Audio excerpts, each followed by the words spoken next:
ಇವತ್ತು ನಾನು ದೇಶದ ಫ್ಯೂಚರ್ ಬಗ್ಗೆ ಯೋಚನೆ ಮಾಡೋ ಒಬ್ಬ ಸಿಟಿಸನ್ ಆಗಿ ಒಂದು ಪ್ರಶ್ನೆ ಕೇಳ್ತೀನಿ, ಅದಕ್ಕೆ ಉತ್ತರ ಕೊಡಿ. ನಿಮ್ ಪಾಲಿಗೆ ಪ್ರಜಾಪ್ರಭುತ್ವ ಅಂದ್ರೆ ಏನು? 5 ವರ್ಷಕ್ಕೆ ಒಂದ್ಸಲ ಹೋಗಿ ವೋಟ್ ಹಾಕೋದು, ಆಮೇಲೆ ಬೆರಳಿಗೆ ಹಾಕಿರೋ ಇಂಕ್ ಫೋಟೋ ತೆಗೆದು ಇನ್ಸ್ಟಾಗ್ರಾಮ್ ಅಲ್ಲಿ ಐ ವೋಟೆಡ್ ಅಂತ ಸ್ಟೋರಿ ಹಾಕೋದು, ಇಷ್ಟೇನಾ?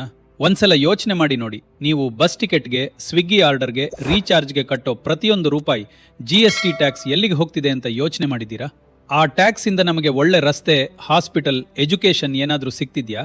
ಅಥವಾ ಯಾವುದೋ ಪೊಲಿಟಿಕಲ್ ಪಾರ್ಟಿಯ ಬ್ಯಾಂಕ್ ಅಕೌಂಟ್ ತುಂಬಿ ತುಳುಕ್ತಿದ್ಯಾ? ಮಾರ್ಕೆಟ್ ಅಲ್ಲಿ ಪೆಟ್ರೋಲ್ ಬೆಲೆ 100 ರೂಪಾಯಿ ದಾಟಿದೆ. ಡಿಗ್ರಿ ಮುಗಿಸಿರೋ ಯುವಕರಿಗೆ ಒಳ್ಳೆ ಉದ್ಯೋಗ ಸಿಗ್ತಿಲ್ಲ. ಆದ್ರೆ ಇನ್ನೊಂದ್ ಕಡೆ ದೇಶದ ಆಡಳಿತಾರೂಢ ಪಕ್ಷ ಬಿಜೆಪಿಯ ಬ್ಯಾಂಕ್ ಬ್ಯಾಲೆನ್ಸ್ ಕೇವಲ 88 ಕೋಟಿಯಿಂದ 10,000 ಕೋಟಿ ರೂಪಾಯಿ ದಾಟಿದೆ. ಇದು ದೇಶದ ಅಭಿವೃದ್ಧಿನ, ಇಲ್ಲ ಪ್ರಜಾಪ್ರಭುತ್ವದ ಹೆಸರಲ್ಲಿ ನಡೆದಿರೋ ಅತಿ ದೊಡ್ಡ ಹಗರಣನ? ಸುಮ್ಮನೆ ಗಾಳಿಯಲ್ಲಿ ಗುಂಡು ಹೊಡೆಯೋದು ಬೇಡ, ಅಂಕಿ ಅಂಶಗಳ ಸಮೇತ ಈ ವಿಷಯದ ಬಗ್ಗೆ ಇವತ್ತು ವಿವರವಾಗಿ ಮಾತಾಡೋಣ ಬನ್ನಿ. ನಮಸ್ಕಾರ, ನಾನು BR ನಾಯ್ಡು. 2004ರಲ್ಲಿ ಬಿಜೆಪಿ ಖಾತೆಯಲ್ಲಿದ್ದ ದುಡ್ಡು ಕೇವಲ 88 ಕೋಟಿ. ಆದರೆ 2024ರ ಹೊತ್ತಿಗೆ ಅದೇ ಬಿಜೆಪಿ ಖಾತೆಯಲ್ಲಿದ್ದ ಅಮೌಂಟ್ ಎಷ್ಟು ಗೊತ್ತಾ? ಬರೋಬ್ಬರಿ 10,107 ಕೋಟಿ ರೂಪಾಯಿ. ಅಂದ್ರೆ ಆಲ್ಮೋಸ್ಟ್ 11,500% ಏರಿಕೆ. ಆಪಲ್, ಗೂಗಲ್ ತರಹದ ಗ್ಲೋಬಲ್ ಕಂಪನಿಗಳು ಕೂಡ ಇಷ್ಟೊಂದು ಸ್ಪೀಡ್ ನಲ್ಲಿ ಏರಿಕೆ ಕಂಡಿಲ್ಲ. ಇನ್ನೊಂದ್ ಕಡೆ 70 ವರ್ಷ ದೇಶವನ್ನಾಳಿದ ಕಾಂಗ್ರೆಸ್ನ ಇವತ್ತಿನ ಬ್ಯಾಂಕ್ ಬ್ಯಾಲೆನ್ಸ್ ಎಷ್ಟು ಗೊತ್ತಾ? ಕೇವಲ 133 ಕೋಟಿ ರೂಪಾಯಿ ಮಾತ್ರ. ಈ ದೇಶದ ವಿರೋಧ ಪಕ್ಷಗಳ ದುಡ್ಡನ್ನೆಲ್ಲ ಒಟ್ಟಿಗೆ ಸೇರಿಸಿದ್ರೂ ಬಿಜೆಪಿ ಒಂದರ ಹತ್ರನೇ 85% ಗಿಂತ ಹೆಚ್ಚು ಮನಿ ಪವರ್ ಇದೆ. 2024ರ ಒಂದೇ ಎಲೆಕ್ಷನ್ ನಲ್ಲಿ ಬರೀ ಜಾಹೀರಾತು ಮತ್ತು ಪ್ರಚಾರಕ್ಕೆ ಬಿಜೆಪಿ ಖರ್ಚು ಮಾಡಿದ್ದು ಎಷ್ಟು ಗೊತ್ತಾ? 3,335 ಕೋಟಿ ರೂಪಾಯಿ. YouTube, Instagram, TV, news paper, IT cell, trolls ಎಲ್ಲೆಲ್ಲೂ ಇವರದ್ದೇ ಹವ. ಆದ್ರೂ ಜನ ಈ ಬಿಜೆಪಿಗೆ ಬಹುಮತ ಕೊಡ್ಲಿಲ್ಲ ಬಿಡಿ. ಇಷ್ಟೊಂದು ಸಾವಿರಾರು ಕೋಟಿ ರೂಪಾಯಿ ಹಣ ಈ ಬಿಜೆಪಿಯವರಿಗೆ ಎಲ್ಲಿಂದ ಬಂತು ಅನ್ಕೊಂಡಿದ್ದೀರಾ? ಇಲ್ಲೇ ಇರೋದು ಈ ದೇಶದ ಬಿಗ್ಗೆಸ್ಟ್ ಸೀಕ್ರೆಟ್, ಅದೇ ಎಲೆಕ್ಟೋರಲ್ ಬಾಂಡ್ಸ್. 2018ರಲ್ಲಿ ಮೋದಿ ಸರ್ಕಾರ ಒಂದು ರೂಲ್ ತಗೊಂಡ್ ಬಂತು. ಯಾವ ಕಂಪನಿ ಬೇಕಿದ್ರು, ಯಾವ ಪಾರ್ಟಿಗಾದ್ರೂ ಎಷ್ಟು ಕೋಟಿ ಬೇಕಾದ್ರೂ ಫಂಡ್ ಕೊಡಬಹುದು, ಆದ್ರೆ ಅದು ಯಾರ ದುಡ್ಡು ಅಂತ ಸಾರ್ವಜನಿಕರಿಗೆ ತಿಳಿಸೋ ಅವಶ್ಯಕತೆ ಇಲ್ಲ ಅಂತ.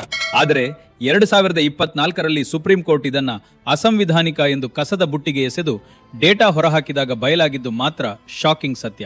ಇಲ್ಲಿ 2 ಥರದ ಗೇಮ್ ನಡೀತು. ಮೊದಲನೇದು ಪ್ರೆಷರ್ ಹಾಕಿ ವಸೂಲಿ ಮಾಡೋದು. ಒಂದಷ್ಟು ಕಂಪನಿಗಳ ಮೇಲೆ ED ಅಥವಾ CBI ರೇಡ್ ಆಗುತ್ತೆ. ನಂತರ ಏನಾಗುತ್ತೆ ಗೊತ್ತಾ?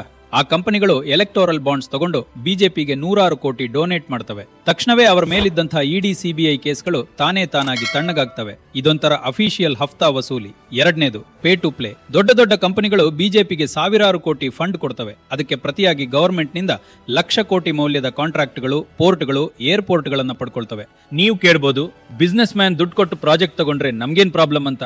ಪ್ರಾಬ್ಲಮ್ ಇಲ್ಲೇ ಇರೋದು. 2014ರಲ್ಲಿ ಕೇವಲ $7 ಬಿಲಿಯನ್ ಆಸ್ತಿ ಇದ್ದಂಥ ಒಬ್ಬ ಉದ್ಯಮಿ ಮಿಸ್ಟರ್ ಗೌತಮ್ ಅದಾನಿ ಅವರ ಇವತ್ತಿನ ಆಸ್ತಿ $100 ಬಿಲಿಯನ್ ದಾಟಿದೆ. ಏವಿಯೇಷನ್ ಸೆಕ್ಟರ್ನಲ್ಲಿ ಯಾವುದೇ ಪೂರ್ವಾನುಭವ ಅಂದ್ರೆ ಎಕ್ಸ್ಪೀರಿಯನ್ಸ್ ಇಲ್ಲದೆ ಇದ್ರು ರಾತ್ರೋರಾತ್ರಿ ನಮ್ಮ ದೇಶದ 6 ಪ್ರಮುಖ ಏರ್ಪೋರ್ಟ್ಗಳನ್ನು ಇದೇ ಅದಾನಿಗೆ ಕೊಟ್ಟುಬಿಡುತ್ತೆ ಈ ಮೋದಿ ಸರ್ಕಾರ.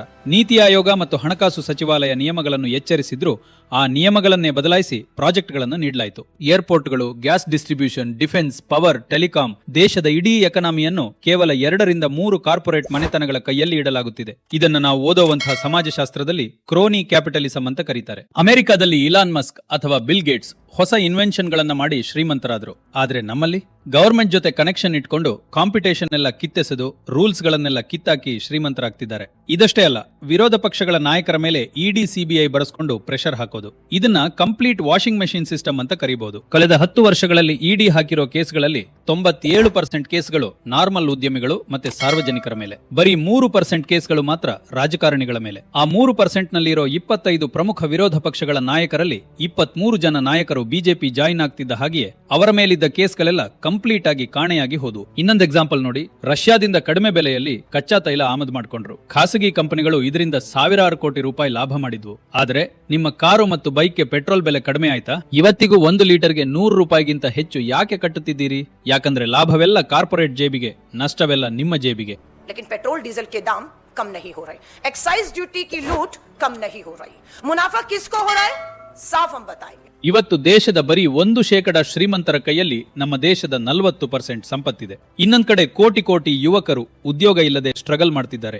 ಸುಮಾರು 60 ಲಕ್ಷಕ್ಕೂ ಹೆಚ್ಚು ಮಕ್ಕಳು ದಿನವೂ ಹಸಿವಿನಿಂದ ಮಲಗ್ತಿದ್ದಾರೆ. ಇದು ಬರೀ ಯಾವುದೋ ಒಂದು ಪಾರ್ಟಿಯ ಪ್ರಶ್ನೆ ಅಲ್ಲ, ಇದು ನಿಮ್ಮ ಮತ್ತೆ ನನ್ನ ಭವಿಷ್ಯದ ಪ್ರಶ್ನೆ. ಹಣದ ಬಲದಿಂದ ವೋಟ್ ಕೊಳ್ಬಹುದು, ಶಾಸಕರನ್ನ ಕೊಳ್ಬಹುದು, ಮಾಧ್ಯಮಗಳನ್ನ ಕೊಳ್ಬಹುದು, ಆದರೆ ಜಾಗೃತರಾದ ಪ್ರಜೆಗಳನ್ನು ಕೊಳ್ಳಲು ಯಾರಿಂದಲೂ ಸಾಧ್ಯವಿಲ್ಲ. ಈ ಸತ್ಯವನ್ನು ಪ್ರತಿಯೊಬ್ಬರಿಗೂ ತಲುಪಿಸಿ. ವಿಡಿಯೋವನ್ನು ಶೇರ್ ಮಾಡಿ, ನಿಮ್ಮ ಅಭಿಪ್ರಾಯವನ್ನು ಕಮೆಂಟ್ ಮಾಡಿ. ವಿಡಿಯೋ ಇಷ್ಟವಾದರೆ ನಮ್ಮ ಚಾನೆಲ್ಗೆ ಸಬ್ಸ್ಕ್ರೈಬ್ ಆಗೋದನ್ನ ಮರಿಬೇಡಿ. ಧನ್ಯವಾದಗಳು. ಜೈ ಹಿಂದ್, ಜೈ ಕರ್ನಾಟಕ.